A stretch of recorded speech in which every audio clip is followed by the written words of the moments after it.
রাশিয়ার বিভিন্ন অঞ্চলে মুসলিম আলেমদের বিরুদ্ধে ধারাবাহিক অভিযানে নতুন বিতর্ক সৃষ্টি হয়েছে। গত মে মাসে ক্যারেলিয়ার সাবেক মুফতি উইসাম ভার্দভিল সহ অন্তত ৮ জন প্রভাবশালী ধর্মীয় নেতাকে আটক করা হয়। আনুষ্ঠানিকভাবে তাদের বিরুদ্ধে পুলিশি কাজে বাধা বা আর্থিক অনিয়মের অভিযোগ আনা হলেও তদন্তে কয়েকজনকে নিষিদ্ধ সংগঠন মুসলিম ব্রাদারহুডের সঙ্গে সম্পৃক্ত করার চেষ্টা চলছে। ফলে এসব পদক্ষেপের পেছনে রাজনৈতিক উদ্দেশ্য রয়েছে কিনা তা নিয়েও প্রশ্ন উঠছে। এই গ্রেফতারের পটভূমিতে রয়েছে নতুন একটি বিতর্কিত আইন প্রস্তাবিত বিলে অ্যাপার্টমেন্ট বা আবাসিক ভবনে যৌথভাবে নামাজ ও ধর্মীয় সমাবেশ নিষিদ্ধ করার কথা বলা হয়েছে। রাশিয়ার মুসলিম নেতারা বলছেন, দেশে পর্যাপ্ত মসজিদ নির্মাণের অনুমতি না দিয়েই সাধারণ মুসলিমদের বিকল্প উপাসনার পথও সংকুচিত করা হচ্ছে।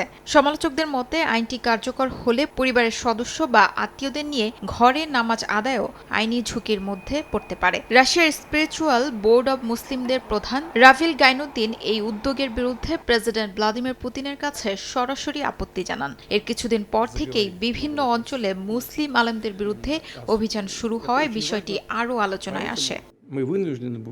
রাশিয়ায় ২ কোটির বেশি মুসলিমের বসবাস। দীর্ঘদিন ধরে ক্রেমলিনের প্রতি রাজনৈতিক আনুগত্যের বিনিময়ে মুসলিম ধর্মীয় প্রতিষ্ঠানগুলো তুলনামূলক স্বাধীনভাবে কাজ করতে পেরেছিল। তবে ইউক্রেন যুদ্ধের পর অর্থোডক্স রাশিয়া এবং স্লাভিক জাতীয়তাবাদের ওপর জোর বাড়ার সঙ্গে সঙ্গে পরিস্থিতি বদলাচ্ছে বলে মনে করছেন বিশ্লেষকরা। শিউলি রোজা, সময় সংবাদ।